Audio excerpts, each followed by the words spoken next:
आसक्ति से पूरी तरह से हमें भौतिक आसक्ति से पूर्णतया मुक्त होना है और भगवान से जुड़ना है। तो ये योग का वास्तविक अर्थ होता है। भगवत गीता में भगवत धाम का भी स्पष्टीकरण किया गया है कि यह वह स्थान है जहाँ न सूर्य की आवश्यकता है, न चांद या बिजली की। इसका भी एक श्लोक है, किसी को याद है? हरि बोल माता जी। न हरि बोल। तद्भासयते सूर्य न शशांको न पावका यद्गत्वा न निवर्तन्ते तद्धाम परमं मम। जी, तो इसमें यही भगवान बता रहे हैं कि वह मेरा परम धाम ना तो सूर्य या चंद्र के द्वारा प्रकाशित होता है, ना अग्नि या बिजली से। और जो लोग वहां पहुंच जाते हैं वे इस भौतिक जगत में फिर से लौटकर नहीं आते हैं। इसमें यही बता रहे हैं कि भगवान ये तो आध्यात्मिक जो जगत है वो मेरे ही प्रकाश से पूर्णतया प्रकाशित है। वहां पे बिजली की, सूर्य की, चंद्रमा की किसी की भी आवश्यकता नहीं है। जिस प्रकार सूर्य द्वारा यह भौतिक आकाश प्रकाशित है, जैसे सूर्य अपना खुद की चमक से ही ना चमक। अरे मेरे बस की ना लल्ला। हरे कृष्णा, प्लीज म्यूट कर लीजिएगा। वैसे तो भगवत धाम सर्वत्र है, किंतु चिन्मय व्योम तथा उसके लोकों को ही परम धाम कहा जाता है। जैसा उसमें श्लोक में भगवान ने बताया है, वही धाम जो है वही परम धाम कहलाता है, वही चिन्मय व्योम है। और एक पूर्ण फिर आगे बता रहे हैं कि एक पूर्ण जिसे भगवान कृष्ण का पूर्ण ज्ञान है, जैसा कि यहाँ पर भगवान ने स्वयं कहा है, मत चितः मत परः मत स्थानम, वास्तविक शांति प्राप्त कर सकता है और अंततो गत्वा कृष्ण लोक या गोलोक वृंदावन को प्राप्त होता है। जो पूर्ण योगी भगवान कृष्ण को पूर्णतया जान लेते हैं वही इस परम धाम में प्राप्त प्रवेश कर पाने के अधिकारी होते हैं। वही गोलोक धाम, वृंदावन या कृष्ण लोक में प्रवेश कर सकते हैं। फिर आगे बता रहे हैं, यद्यपि भगवान सदैव अपने धाम में निवास करते हैं जिसे गोलोक कहते हैं, तो भी वे अपनी परा आध्यात्मिक शक्तियों के कारण सर्वव्यापी ब्रह्म तथा अंतर्यामी परमात्मा है। अब यहाँ पर अंतर्यामी परमात्मा के रूप में कैसा किसका विवरण दिया जा रहा है, कोई बताएगा इसमें? हरे कृष्ण। हरे कृष्ण। अंतर्यामी, हाँ बताइए। तीन जो हमने साक्षात्कार पहले बताया ना कि वदन्ति तत्त्वविदस्तत्त्वं यज्ञानम् अद्वयम् ब्रह्मेति परमात्मेति भगवान इति शब्दते। यानी तीन प्रकार के अध्यात्मवादी है जो भगवान को जानते हैं इस प्रकार से। पहले जो ब्रह्म भगवान यानी ब्रह्मन है, यानी एक प्रकाश है। दूसरा सबके हृदय में अंतरात्मा में भगवान बसे हुए परमात्मा स्वरूप। तो जो दूसरा है ना वो जी, परमात्मा स्वरूप तो वो हम सभी के अंदर भगवान परमात्मा अंतर्यामी परमात्मा के रूप में विराजित है। अंतर्यामी हम लोग इसीलिए बोलते हैं कि वो हमारे अंदर बैठे बैठे सारी पिक्चर हमारी खींच रहे हैं। जो भी हमारे मन अंदर कोई भी विचार आ रहा है पूरा क्लिक होता है, भगवान पूरी तरह से जानते हैं। वो सबसे, हम लोगों ने जैसे पहले भी पढ़ा था, सबसे अच्छे मित्र भी हमारे वही हैं। तो वो हमारे अंदर बैठे बैठे सारी विचारों को पढ़ रहे हैं, सारी जो भावनाएं हमारे अंदर आ रही हैं जा रही हैं, वो अंदर बैठे बैठे वो सारी चीजें पढ़ रहे हैं। तो इस तरह से वो अंतर्यामी परमात्मा के रूप में हर जीव के अंदर वो निवास करते हैं। जब से हमने यहाँ पर हम उस भौतिक जगत में आए हैं, सूक्ष्म जीव से लेकर इस मनुष्य शरीर तक में, और जब तक हम गोलोक धाम पहुंच नहीं जाएंगे तब भी वो हमारे साथ सदैव रहेंगे। तो इस तरह से वो हमारे सुहृद मित्र भी हैं, अंतर्यामी परमात्मा हैं। कोई भी कृष्ण तथा विष्णु रूप में उनके पूर्ण विस्तार को सही सही जाने बिना वैकुंठ में या भगवान के नित्य धाम में प्रवेश नहीं कर सकता। अतः कृष्ण भावना भावित व्यक्ति ही पूर्ण योगी है, क्योंकि उसका मन सदैव कृष्ण के कार्यकलापों में तल्लीन रहता है। यहाँ पर यही बता रहे हैं कि भगवान कृष्ण को और विष्णु को संपूर्णता से अगर कोई नहीं जान सकता है, उनके पूर्ण विस्तार को नहीं समझ पाता है, तो वो गोलोक वृंदावन में प्रवेश नहीं कर सकता है। तो इस तरह से जो कृष्ण भावना भावित व्यक्ति है, जिसने अपनी सारी इंद्रियों को भगवान की सेवा में लगा रखा है, भगवान के लिए ही कार्यकलापों में वो हमेशा तल्लीन रहता है, इस तरह से उसका मन जो है सदैव कृष्ण के कार्यकलापों में ही लीन रहता है, वही कार्य करता रहता है। इस तरह से जो लोग हैं वो ही गोलोक धाम में प्रवेश कर सकते हैं। फिर आगे बता रहे हैं, सवै मन है कृष्ण पदार बिंदियो, वेदों में श्वेतासुर उपनिषद 3.8 में भी बताया गया है तमय विदित्वाति मृत्यु में थी। केवल भगवान कृष्ण को जानने पर जन्म तथा मृत्यु के पथ को जीता जा सकता है। जब हम भगवान को जान लेते हैं तभी हमारी आसक्ति इस भौतिक जगत से छूटती भी है और हम पूर्णतया उनको जानने पर फिर जन्म और मृत्यु के चक्र से छूट सकते हैं। दूसरे शब्दों में योग की पूर्णता संसार से मुक्ति प्राप्त करने में है, इंद्रजाल अथवा व्यायाम के करतबों द्वारा अबोध जनता को मूर्ख बनाने में नहीं है। इसमें प्रभुपाद जी ये जो इस तरह के अलग अलग तरह के योग सिद्धियां हैं, व्यायाम है, तो इन सब चीजों की भर्त्सना कर रहे हैं कि ये पूर्णता ये पूरी तरह से अबोध जनता को मूर्ख बनाने के लिए। योग का उद्देश्य क्या होता है कि पहला तो होता है कि भौतिक आसक्ति को हमको त्याग करना है, हमको एकांत स्थान में रहना है, उसके भौतिक चीजों को, जिससे कि वो हमें डिस्टर्ब ना कर सके, किसी से हमारी आसक्ति नहीं रहे। जब हम एकांत स्थान में रहेंगे तो किसी से हमारा मेल जोल नहीं रहेगा, इस तरह से हम भौतिक आसक्ति को त्याग पाएंगे। दूसरा है भगवत धाम को हमको प्राप्त करना है। जो लोग इस बात को समझते हैं कि वे भगवान के अंश है तथा उसका धर्म है भगवान की सेवा करना, भगवान को ही परम लक्ष्य मान रहे हैं, तो वो भगवत प्राप्ति के लिए ही योग का अभ्यास करते हैं। तो योग का उद्देश्य जो नहीं है कि जिस तरह से कि स्वास्थ्य लाभ प्राप्त करने के लिए हम वो सब करें, तो ये चीज योग के लिए नहीं है।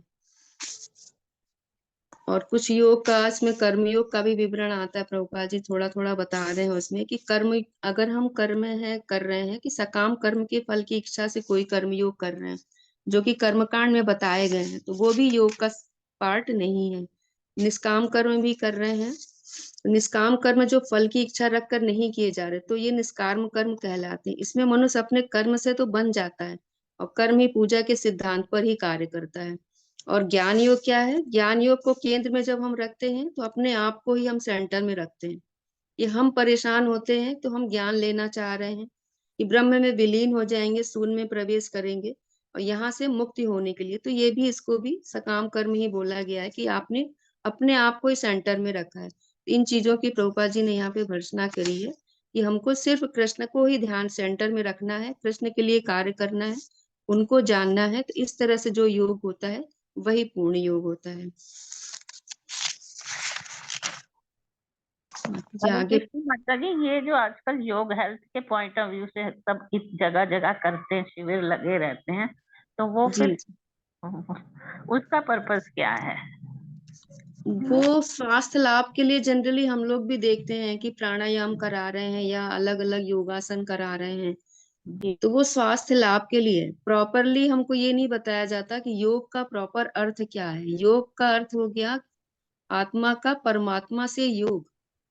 तो उस जी चीज को भूल करके हम लोगों को स्वास्थ्य लाभ की तरफ ले जाते हैं। तो स्वास्थ्य लाभ में हमारा कंसंट्रेशन अपनी तरफ ही फोकस रहता है, तो हम हाँ, इसी चक्र में ही बंधे रहेंगे। हम यहाँ वैसे से भौतिक आसक्ति भगवान हम को अपनी भी, नहीं त्याग हाँ, पाएंगे। हाँ, उसी योग के द्वारा तो ईश्वर को भी प्राप्त किया जा सकता है ना, जो तो योग हाँ, योग के द्वारा दूसरी अगर आपने सेंटर में कृष्ण को रखा तब तो आप समझ पाएंगे। अगर आप अपने आप को रख रहे हैं, अपने शरीर को स्वस्थ रखने के लिए कर रहे हैं, तो उस योग का तो कोई लाभ नहीं है ना। जी सेंटर में हमारे ये कृष्ण होना चाहिए, तभी हम योग में आगे बढ़ सकते हैं। हरे हरे कृष्ण। कृष्ण माता जी। ठीक है माता जी। ये ये शायद जो अष्टांग योग में है संयम नियम, और अंत में वो ध्यान धारणा समाधि तक जाते जी हैं। जी जी माता जी, वो अष्टांग योग के द्वारा रहता है ना कि कुछ मिस्टिक सिद्धियां प्राप्त करने की लोगों को अभिलाषा रहती है कि मिस्टिक सिद्धियां, कई तरह की सिद्धियां होती हैं प्राप्ति। और हो सकता है प्रभु जी आगे बताएं, इसमें आएगा अभी आगे। तो बहुत हल्के, अब वो कहते हैं ना हल्के भी हो जाना, बड़े हो जाना। जैसे हनुमान जी को सिद्धियां प्राप्त थी, तो वो छोटे भी हो जाएं, बड़े हो जाएं, तो इस तरह की सिद्धियां भी प्राप्त करने के लिए लोग अष्टांग योग की वो करते हैं। तो इन सब से प्रभुपाद जी यही बोल रहे हैं कि हमको इन चीजों से कोई लाभ नहीं होने वाला, हम जन्म मृत्यु के चक्र से मुक्त नहीं हो पाएंगे। तो हमें इन चीजों को छोड़कर भगवान से जुड़ना है, भगवान से योग करना है, आत्मा का परमात्मा से योग होना चाहिए। हरे हरे कृष्ण। कृष्ण। हरे हरे कृष्ण। कृष्ण। हरे कृष्ण माता जी। माता जी, जी ये जो मीन्स योग का जो अलग अलग प्रकार के योगी दिखते हैं ना, तो जी ये परम पूज्य राधा महाराज का बुक है जर्नी होम करके। तो उसमें है ना वो जब कृष्ण भावना में आने से पहले हिमालय में भगवान की खोज में जाते हैं, ऐसा मीन्स नरेट किया उधर। तो वहां जी पे जी means जो एक 3-4 प्रसंग है, छोटे छोटे, मैं ज्यादा डिस्क्रिप्शन में नहीं ये करूंगी। तो पहले महाराज हिमालय के वहां पे जो अलग अलग पहाड़ वगैरह होते हैं उधर जाते हैं, तो उन्हें एक योगी मिलते हैं कि जो बहुत ऐसे उन्होंने वर्णन किया कैसे बाल योगी रहते हैं और वो हठ योगी रहते हैं। और लेकिन महाराज बोलते हैं कि योगी कैसे कि वो कम खाए कम सोए, ऐसा उनका आदत रहना चाहिए। तो ये योगी जो रहते हैं वो जहाँ से मिले अन्न वहाँ भक्षण कर लेते हैं।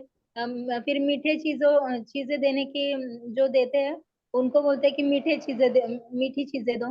महाराज उनका आदर भी करते हैं, लेकिन मन में बोलते हैं कि ये योगी का मीन्स आहार नहीं है, ऐसा उनको जी प्रतीत होता था। फील आया उनको जी और जी उनसे दोस्ती भी हो गई थी उनकी। तो एक बार उन्होंने जो बाल योगी थे वो बोले चलो अभी मैं यहाँ ये जो मेरा ठिकाना है वो छोड़ने वाला हूँ, लेकिन मैं मुझे एक जगह पे बुलाया है तो तुम भी आओ। तो महाराज आते हैं वहां पे। और फिर वो हठ योगी रहते हैं ना, तो उनके पास तो सिद्धि रहती है कि जो वस्तु हाथ में नहीं वो भी पैदा कर सकते हैं, ऐसा।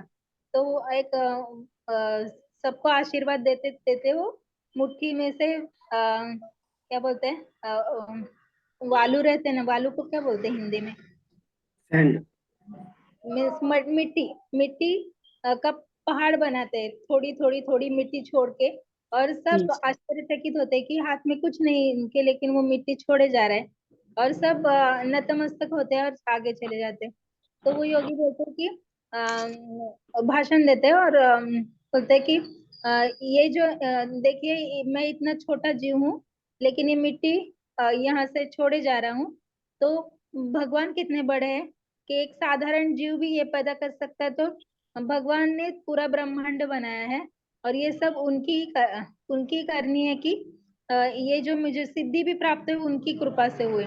तो महाराज को वो बहुत टच होता है कि ठीक है ये सिद्धि दिखा रहे हैं, लेकिन उसके पीछे भगवान है ये तो मान रहे हैं। जी जी ये संख्या। और एक दूसरी जगह जाते हैं जो हिमालय छोड़ते हैं, नीचे जाते हैं। तो वहां पे एक योगी रहता है, लेकिन वो है ना अम, करतब दिखाता है जादू के। आंख में ऐसा ट्यूबलाइट फोड़ के आंख में डालना, और बल्ब है ना वो भी डालना, ऐसा मीन्स वो बताया भी नहीं जाता, इतना डेंजर वो करते जी हैं। जी तो जी करते हैं लोग तो और सब लोगों समाप्त होने के बाद उसको उन्हें पैसे देते। तो महाराज बोलते हैं क्या कर रहे हैं आप तो योगी है ना, तो ये क्यों ऐसा कर रहे हैं? क्योंकि उनका भी एक ये रहता है कि जिसने वो सिद्धि सिखाई है ना, वो गुरु बोलते हैं कि ये तुम ऐसा मत करो, तो इसका यूज है ना तो पैसे कमाने के लिए मत करो। तो फिर वो बोलते हैं कि हाँ मेरे गुरु ने यही वो बताया था कि इसका उपयोग जब तुम पैसे कमाने के लिए करोगे तो तुम्हारी सिद्धि एक दिन नष्ट हो जाएगी। तो एक इस टाइप के योगी थे कि वो जो अ, योग का दुरुपयोग कर रहे थे। और और उसके बाद में महाराज जब वृंदावन जाते हैं, प्रभुपाद जी से मिलते हैं। और प्रभुपाद जी शिष्यों से मिलते हैं, तो उनको थोड़ा विचित्र लगता है क्योंकि ये भी भक्ति योग है। तो फिर जी किसी के पास घड़ी है, किसी के पास माइक्रोफोन है, टेप। तब तक उनको ऐसा लगता था कि ये भौतिक चीज है तो इनसे अनासक्त होना चाहिए। और यही विचार लेते लेते एक रात वो सो जाते हैं, और दूसरे दिन जब प्रभुपाद जी का भागवतम अटेंड करते हैं, तो भागवतम में पहला मीन्स जो प्रभुपाद पहला वाक्य शुरुआत करते, तो वो बोलते हैं कि ये देखिए हम हर एक चीज का कृष्ण भावना में उपयोग कर सकते हैं। ये देखिए माइक्रोफोन दिख रहा है आपको, इसका उपयोग मैं जब भगवान के गायन के लिए, महिमा गान के लिए, भागवतम के लिए करूंगा, तो ये दिव्य ही है। ये माइक्रोफोन भौतिक नहीं है। अगर और इस पर आप रॉक्स म्यूजिक बजाएंगे, भौतिक गाने गाएंगे, तो ये भौतिक। तो उस वक्त उनको जो टच हुआ कि योग की परिपूर्णता और उनके जी जो जी ख्याल थे अनासक्ति के, वो सब क्लियर हो गए। हरे हरे कृष्णा कृष्ण। माता जी। माता जी, हम लोग पहली कक्षा के विद्यार्थी हैं और हम में से काफी लोग जो हैं पहली बार ही जुड़ रहे हैं आपके साथ, तो क्या इतना डिटेल पहली बार में बताया जाना उचित है?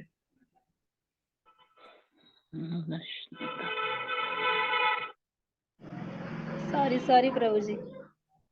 हरे कृष्णा। हरे कृष्णा। प्रणाम प्रभु जी। हाँ जी, आई थिंक प्रश्न यहाँ से स्टार्ट हुआ था। पंकज माता जी ने बोला था कि ये जो हम योग करते हैं इसको भी करके तो भगवान को प्राप्त किया जा सकता है, राइट? यही था ना प्रश्न माता जी?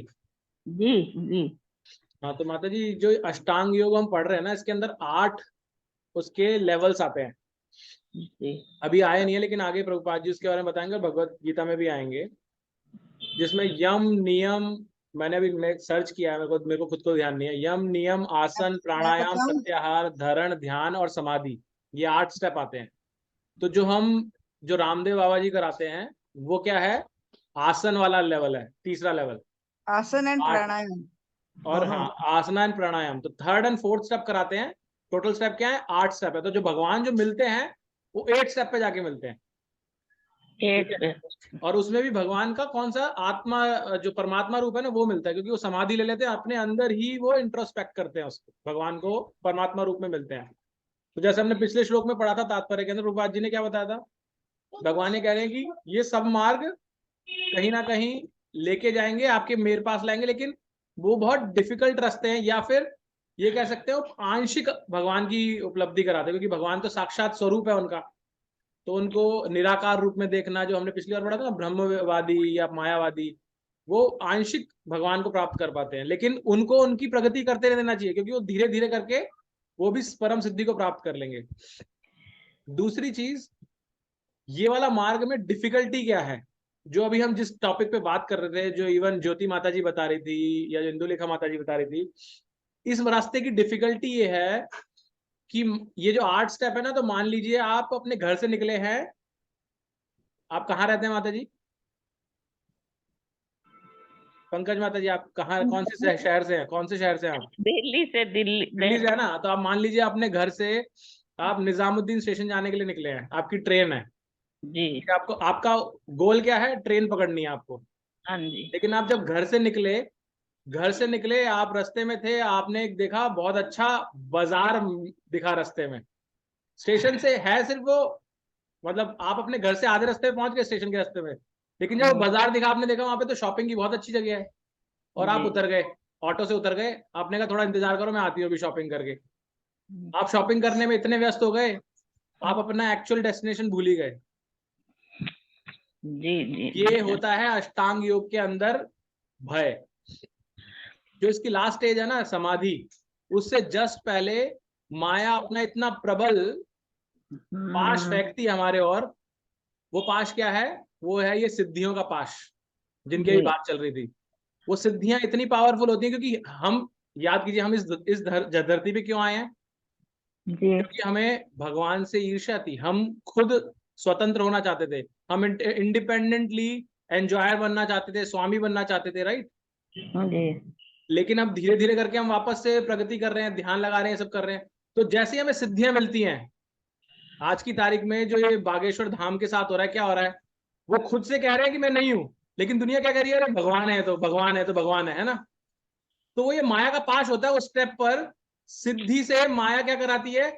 आपके अंदर ऐसी फीलिंग जागृत कर देती है, जो कि सुषुप्त अवस्था में अभी, कि हम जो हमारा जो क्या बोलते हैं उसको, फॉल्स ईगो है, जिसको कहते हैं नकली अहंकार, कि मैं ही स्वामी हूं, मैं सब कुछ कर सकता हूं, मैं भगवान हूं। कई तो मायावादी भी कहते हैं ना कि तुम्हारे अंदर, हम सबके अंदर भगवान है, हम सब भगवान हो सकते हैं, अपने अंदर वो जागृत करने की आवश्यकता है। तो उनके अंदर वो वाला पाश पड़ जाता है। तो जैसे उनको लगता है कि मेरे पे सिद्धि आ गई, मैं पानी पे भी चल सकता हूँ, मैं ट्यूबलाइट भी खा सकता हूँ, मैं आगे ही बता सकता हूँ क्या होने वाला है, तो मैं और भगवान में फर्क क्या है? मैं तो भगवान ही बन गया अब। और जब लोग भी प्रशंसा करने लग जाते हैं, अरे आप तो भगवान है, आपने मेरे बेटे को ठीक कर दिया, एक लंगड़ा आदमी था उसको चलाना शुरू कर दिया, एक कोढ़ था, आपने हाथ लगाया कोढ़ ठीक हो गया। तो कुछ भी इस तरह की सिद्धियां या आपने छोटा साइज कर लिया, जैसे लघुमा जो माता जी बता रही थी स्टार्टिंग में, ऐसी सिद्धियां अलग अलग वो भागवतम के अंदर आती हैं। तो आप छोटा साइज कर सकते हैं, आप हवा में उड़ सकते हैं, ये सारी सिद्धियां हैं। और ये सिद्धियां हमें, क्योंकि साधारण जीव में नहीं है, और ये कहीं ना कहीं भगवान के अंदर ये सारी एक साथ है। जैसे हमने स्टार्टिंग में पढ़ा था, भगवान का अर्थ क्या है? 6 ऐश्वर्य पूर्ण रूप से एक ही व्यक्ति में होना। तो उसका अंश किसी को नॉर्मल इंसान से जैसे ऊपर उठाता है, उसके अंदर माया ये हाथ डाल देती है और वो फंस जाता है, मैं तो भगवान बन गया, मैं तो भगवान हूं। उसको वो प्रशंसा अच्छी लगने लगती है। तो जब ये फास्ट पड़ता है तो वो समाधि की स्टेज पे नहीं जाता, वहीं से वापस हो जाता है, वापस से इस मृत्यु लोक में, इस धरातल में नॉर्मल जीव की तरह एक सिद्धियों को लेकर के जीने लगता है। और फिर उसका जन्म स्वर्ग लोक और इन लोगों में होता है, क्योंकि उसने सिद्धि तो प्राप्त की है, तो उसको हायर लोग, हायर प्लैनेट्स मिल जाते हैं। लेकिन वो सब उसके पुण्य खत्म होने के बाद वापस इसी धरती पे आ जाता है। तो ये रिस्क है इस अष्टांग योग पद्धति के अंदर। पहली चीज, पहला रिस्क क्या है कि हमें कराई कोई नहीं रहा पूरा। जैसे हमने बात की, रामदेव बाबा 3rd और 4th स्टेप पे लेके बैठे हुए हैं, आगे का रास्ता ही नहीं दिखा रहे। आगे उनको पास होगा भी नहीं, इतना पॉसिबल मैं ही ये नहीं नहीं कह है। रहा, मैं ये नहीं कह रहा नहीं होगा, हो सकता हो, बट वो बता नहीं रहे ना, लोगों को पता ही नहीं है। और जिनको पता चल भी जाता है, उनमें भी ये भय रहता है कि वो सिद्धि पे आकर के वहीं पे फंस जाएंगे। जैसे हमने पहले बहुत पहले एग्जांपल लिया था इसके लिए, सांप सीढ़ी का। सांप सीढ़ी खेला है ना सबने? हाँ जी, हाँ जी। सांप सीढ़ी में क्या होता है, आप 1 से शुरू करते हो, जाते जाते जाते जाते जाते जाते जाते कहाँ खत्म होता है गेम? 100 पे 100 क्रॉस करने पे। लेकिन 100 से पहले क्या है? 99 पे आ जाता है। 99 पे सांप है ना। तो हाँ ये वो जी। सिद्धि वाला माया का सांप है 99 पे। वो जैसे ही डसता है वापस नीचे, और फिर दोबारा से शुरू करो, रगड़ते रगड़ते रगड़ते रगड़ते रगड़ते। तो आपको वो क्रॉस करना है, वो सिद्धि के फंस में नहीं फंसना और समाधि पे जाना है। तो ये डिफिकल्ट स्टेज है।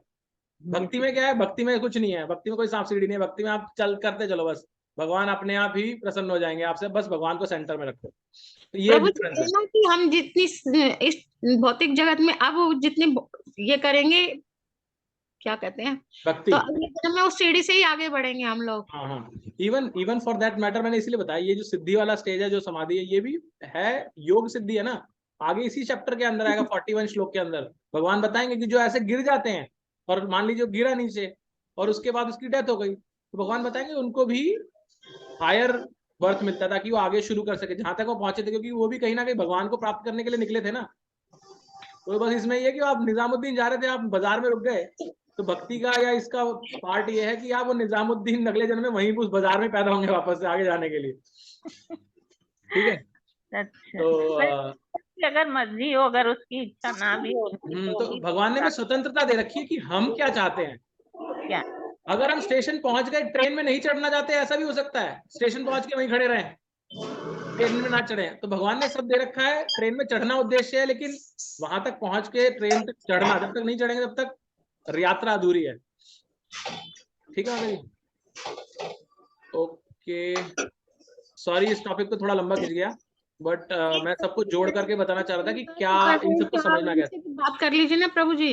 हाँ जी, एक प्रभु जी कह रहे थे कि हमारी पहली क्लास में उनसे बात कर लीजिए एक बार। नहीं प्रभु जी ये नहीं कह रहे थे। प्रभु जी ये कह रहे थे कि बहुत डिटेल में चला गया था और वो जोड़ नहीं पा रहे थे पॉइंट को इसके साथ में, इसलिए कह रहे थे कि इतना गहराई में डेफिनेटली जाना चाहिए। द हाँ, same thing that I want to. ठीक है प्रभु जी, ओके ओके, हरे कृष्णा। माता जी आगे कंटिन्यू कीजिए प्लीज।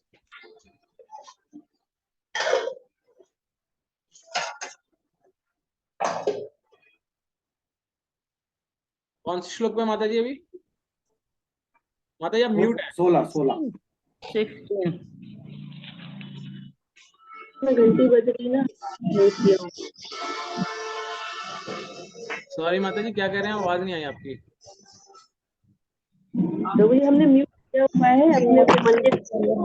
अच्छा, ठीक है माता जी, कोई बात नहीं, थैंक यू।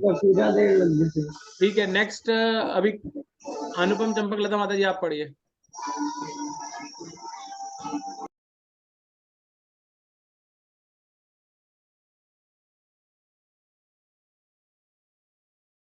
माता जी आप म्यूट हैं, आप म्यूट में पढ़ रहे हैं।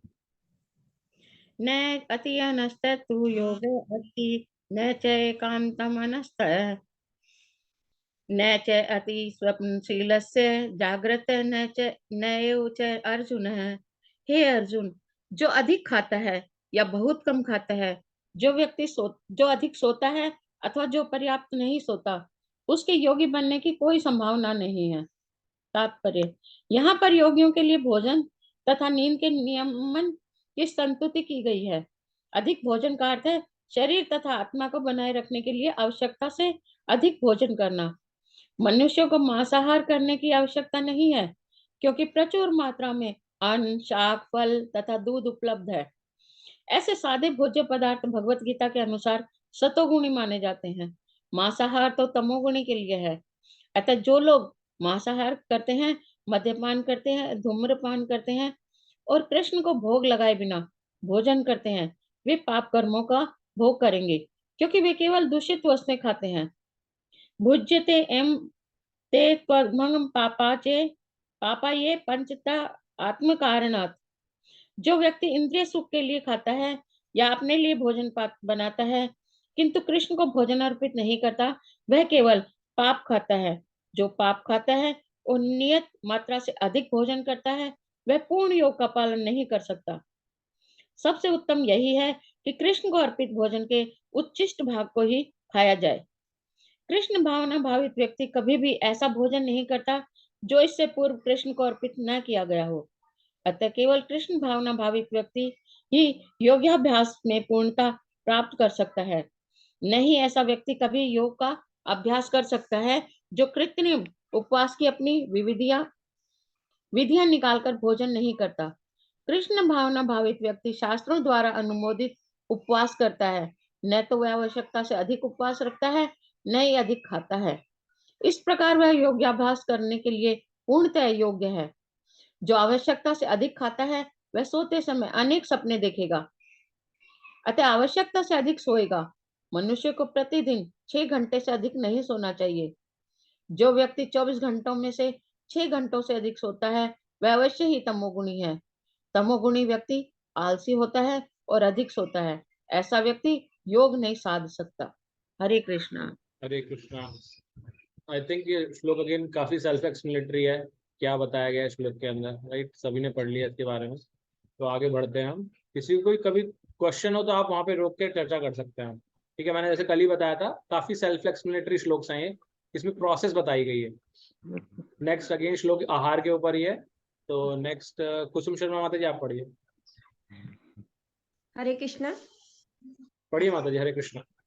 युक्त आहार विहारस्य युक्त चेष्टस्य कर्मसु युक्त स्वप्न अवबोधस्य योगा भवति दुःखहा। जो खाने, सोने, आमोद प्रमोद तथा काम करने की आदतों में नियमित रहता है, वह योगाभ्यास द्वारा समस्त भौतिक क्लेशों को नष्ट कर सकता है।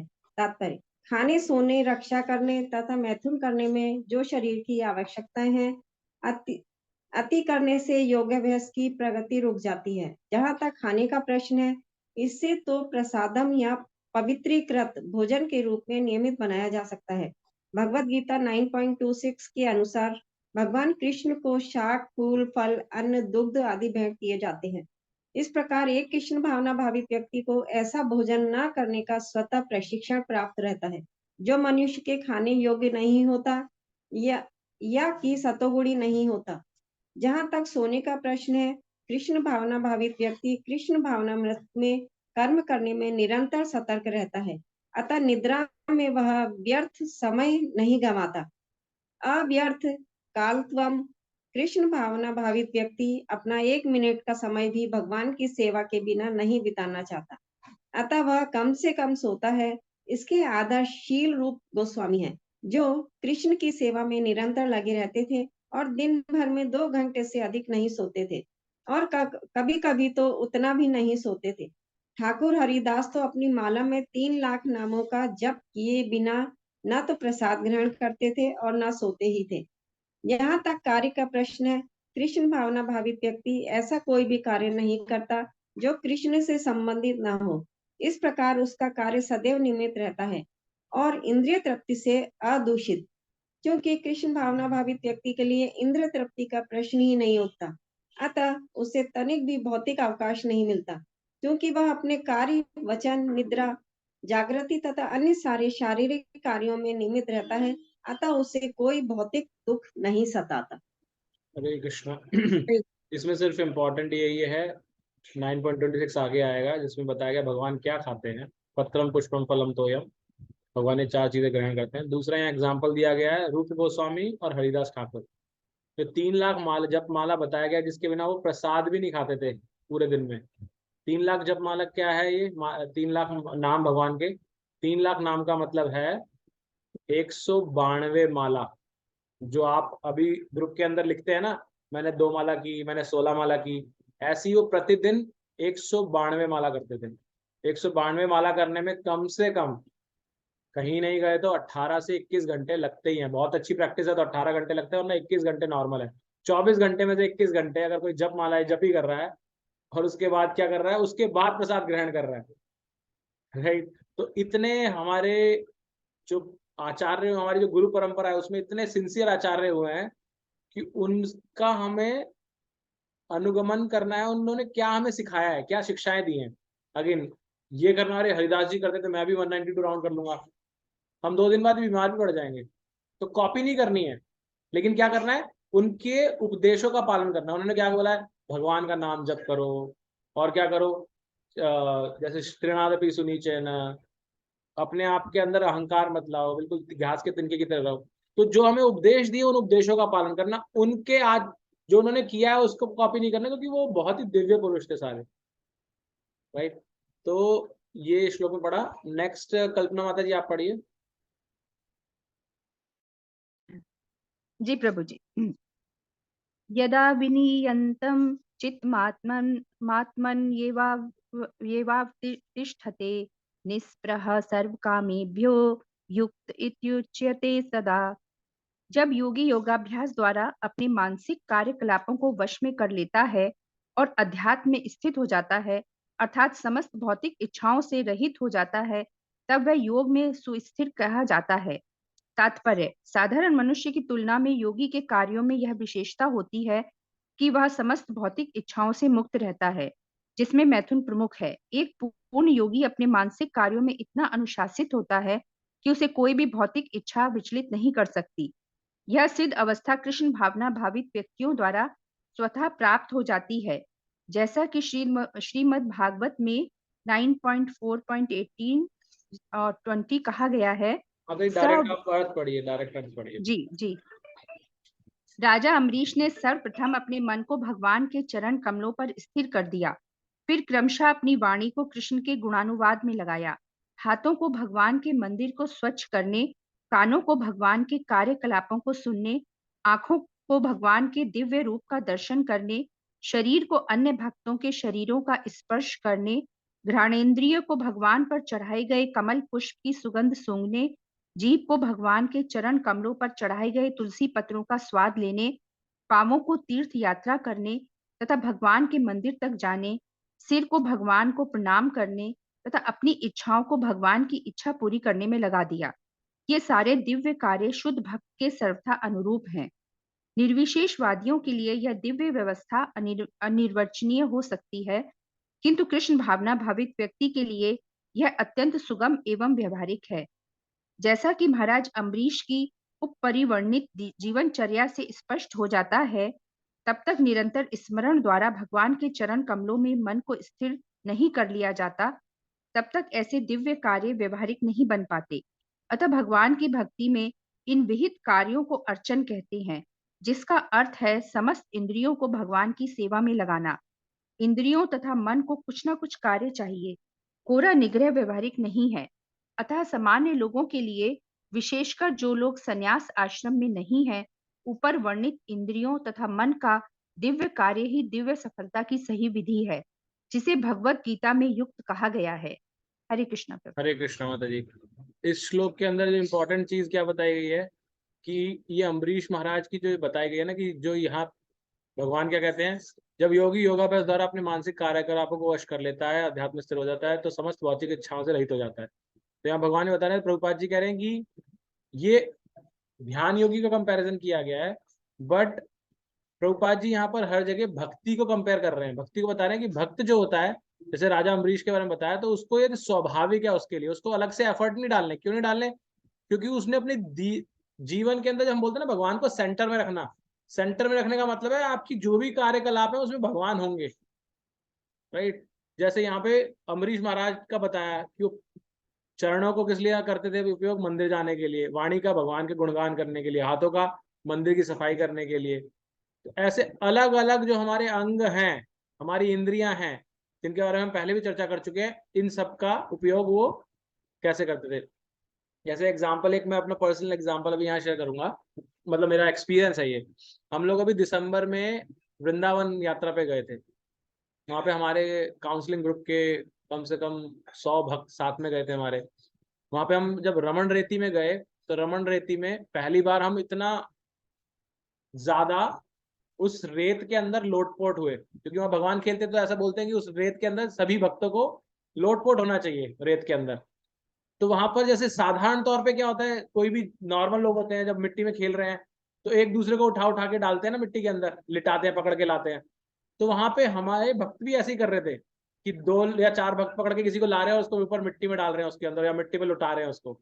लेकिन जैसे वो करते थे ना, जिसको करते थे वो, क्योंकि 4 लोग पकड़ के लाए, जैसे उसको वहां छोड़ा, और छोड़ते के साथ ही वो क्या करता था, जो भक्त लेकर आए उनके चरणों को हाथ लगा के छूता था, पैर छूता था उसके। क्यों कर रहा था ऐसे, मुझे समझ में नहीं आया काफी देर तक।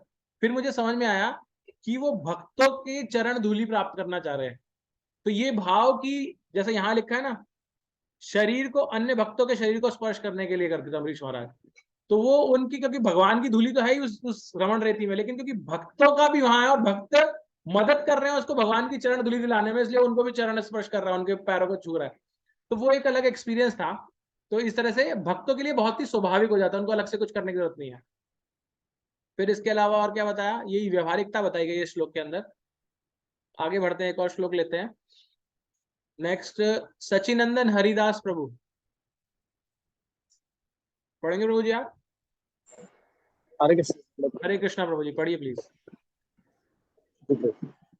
यथा दीपनिवासत न इंद्रते सा उपमा स्मृता योगिना यत चित्तस्य युज्यत योगम आत्मना। जिस प्रकार वायु रहित स्थान में दीपक हिलता डुलता नहीं, उसी तरह जिस जिस योगी का मन वश में होता है वह आत्म तत्व के ध्यान में सदैव स्थिर रहता है। तात्पर्य, कृष्ण भावना भावित व्यक्ति अपने आराध्य देव के चिंतन में उसी प्रकार अविचलित रहता है जिस प्रकार वायु रहित स्थान में दीपक रहता है। पढ़िए प्रभु जी, आगे भी पढ़िए। यत्र युक्तं निरुद्धं योगसेवया यत्र एव आत्मनं पश्यन् आत्मनि तुष्यति सुखम् अत्यानिष्ठितं यत तत बुद्धिग्राह्यम् अतीन्द्रियं यत्र न त एव अयं स्थितिः चलति तत्त्वतः यं लब्ध्वा च अपरं लाभं मन्यते न अधिकं तथा यस्मिन् स्थिता न दुःखेन गुरुणा अपि विचाल्यते तं विद्यात् सुखसंयोगं वियोगयोगं संयुतं सिद्धि की अवस्था में जिस समाधि कहते हैं, मनुष्य का मन योगाभ्यास के द्वारा भौतिक मानसिक क्रियाओं से पूर्णतया संयमित हो जाता है। इस सिद्धि की विशेषता यह है कि शुद्ध मन से अपने को देख सकता है और अपने आप में आनंद उठा सकता है। उस आनंदमय स्थिति में वह दिव्य इंद्रियों द्वारा असीम दिव्य सुख में रहता है। इस प्रकार स्थापित मनुष्य कभी सत्य से विपत नहीं होता और इस सुख की प्राप्ति हो जाने पर वह इससे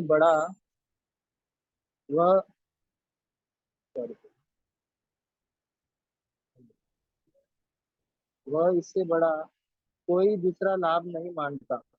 ऐसी स्थिति को पाकर मनुष्य बड़ी से बड़ी कठिनाई में विचलित नहीं होता है। यह निसंदेह भौतिक संसर्ग से उत्पन्न होने वाले समस्त दुखों से वास्तविक मुक्ति है। तात्पर्य पढ़ना गुरु।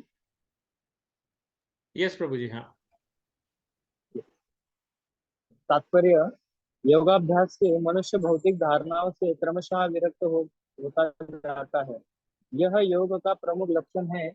इसके बाद वह समाधि में स्थित हो जाता है, जिसका अर्थ यह होता है कि दिव्य ज्ञान तथा बुद्धि के द्वारा योगी अपने आप को परमात्मा समझने का भ्रम न करके परमात्मा की अनुभूति करता है। योगाभ्यास बहुत कुछ पतंजलि की पद्धति पर आधारित है।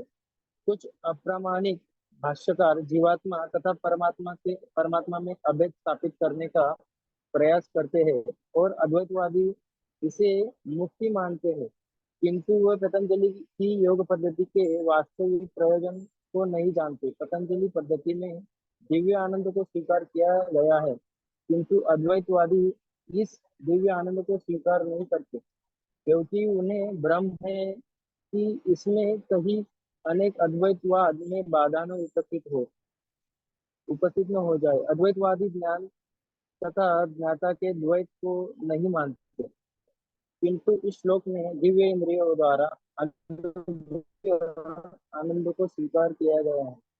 इसकी पुष्टि योग पद्धति के विख्यात व्याख्या पतंजलि मुनि ने भी की है।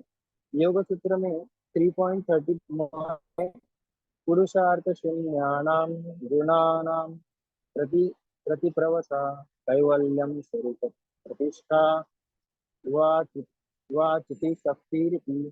यह चिति शक्ति या पुरुषार्थ का तात्पर्य धर्म अर्थ काम तथा अंत में परम ब्रह्म से तादात्म्य या मोक्ष है। अद्वैतवादी परम ब्रह्म इसे इस तादात्म्य को कैवल्यम कहते हैं, किंतु पतंजलि के अनुसार कैवल्यम वह अंतरंगा या दिव्य शक्ति है जिससे जीवात्मा अपनी स्वाभाविक स्थिति होता है। भगवान चैतन्य के शब्दों को यह अवस्था चेतोदर्पण मार्जनम अर्थात मन रूपी मालिन दर्पण का मार्जन शुद्धि है। वह मार्जन वास्तव में मुक्ति या भव महादावाग्नि निर्वापनम है। प्रारंभिक निर्वाण सिद्धांत भी इस नियम के समान है। भागवत में दूसरा स्कंद 10वां अध्याय में 6वां श्लोक में इसे स्वरूपेण व्यवस्थित कहा गया है। भगवत गीता के इस श्लोक में भी इसी की पुष्टि हुई है। निर्वाण के बाद आध्यात्मिक कार्यकलापों की भगवत भक्ति की अभिव्यक्ति होती है, जिसे कृष्ण भावनामृत कहते हैं। भागवत के शब्दों में स्वरूपेण व्यवस्थिता जीवात्मा का वास्तविक जीवन यही है। भौतिक दूषण से आध्यात्मिक जीवन के कल्मशः युक्त होने की अवस्था माया है। इस भौतिक दूषण से मुक्ति का अभिप्राय जीवात्मा की मूल स्थिति का विनाश नहीं है। पतंजलि भी इसकी पुष्टि इसी शब्दों से करते हैं। कैवल्यम स्वरूप प्रतिष्ठा व चित्त शक्ति रूपी। यह चित्त शक्ति या दिव्य आनंद ही वास्तविक जीवन है। इसका अनुमोदन वेदांत सूत्रों में 1.1.12 इस प्रकार हुआ है। आनंदमय भाष्यात यह चित्त शक्ति ही योग का परम लक्ष्य है और भक्ति योग इसे सरलता से प्राप्त किया जाता है। भक्ति योग का विस्तृत विवरण 7वें अध्याय में किया जाएगा। इस अध्याय में वर्णित हरे कृष्णा प्रभु जी हरे कृष्णा। सॉरी प्रभु जी, अब किसी और को मौका देते पढ़ने के लिए। आप प्रभु जी सच्चिदानंद प्रभु, आप कहाँ से हैं, बताएंगे अपना परिचय?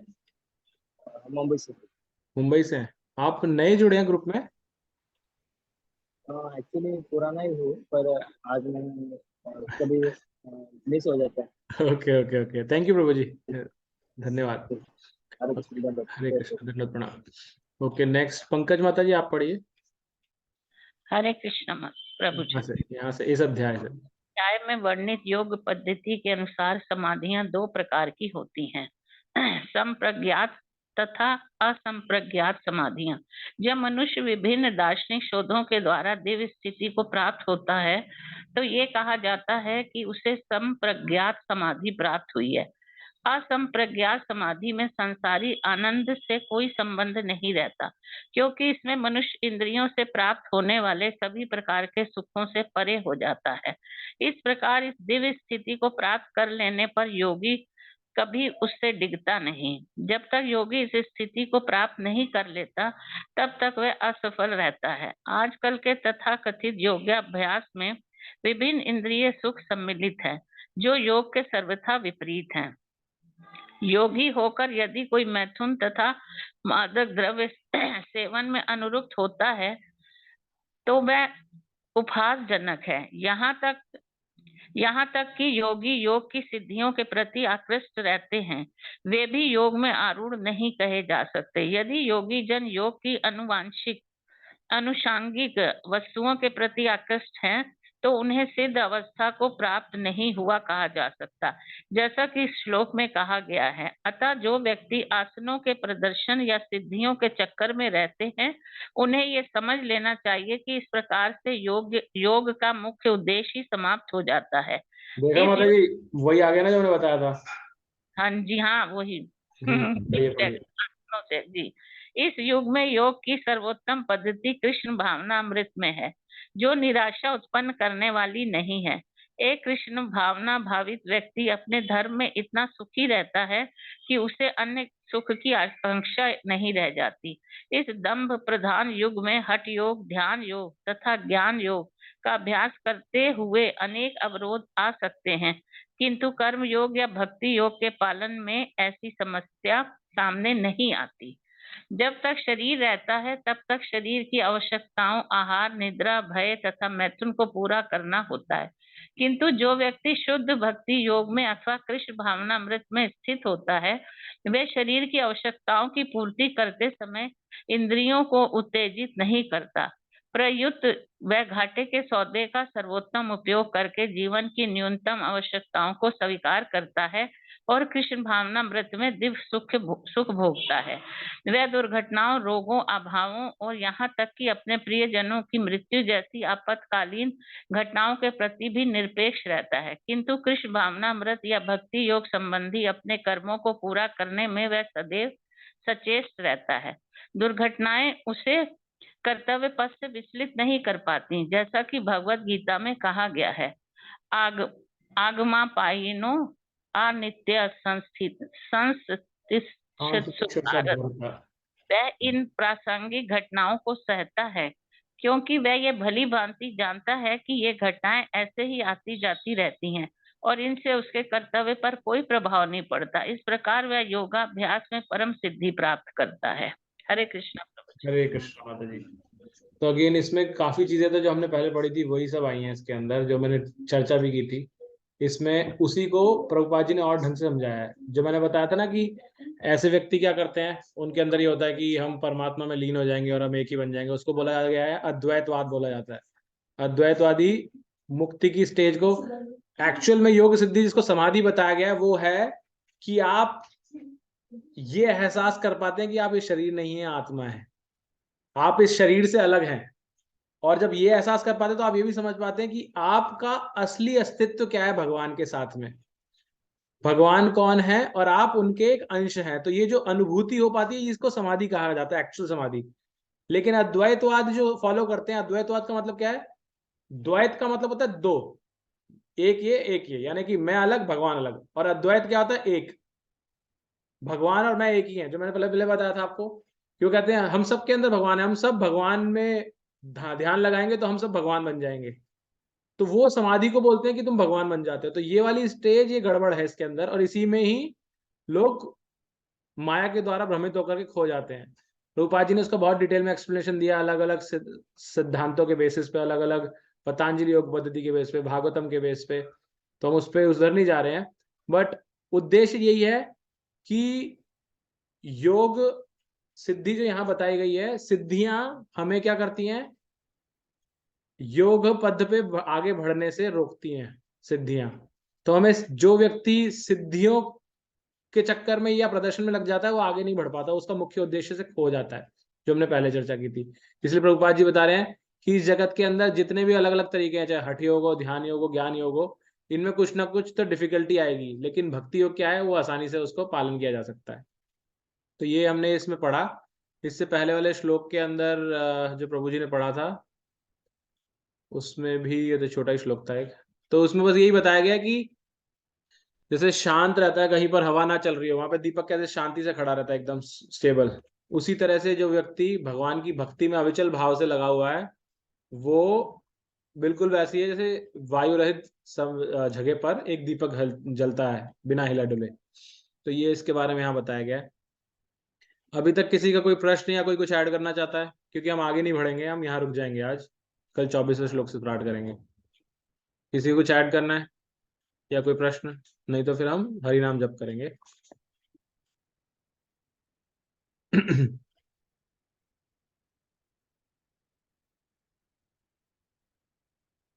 ओके, नहीं है तो जस्ट 2 मिनट दीजिए, मैं एक बार प्रश्न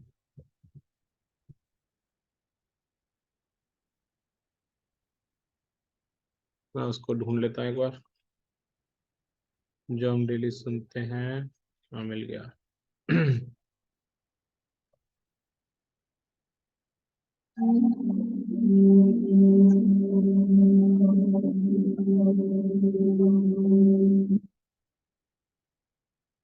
मैं स्क्रीन शेयरिंग कर रहा हूँ अभी।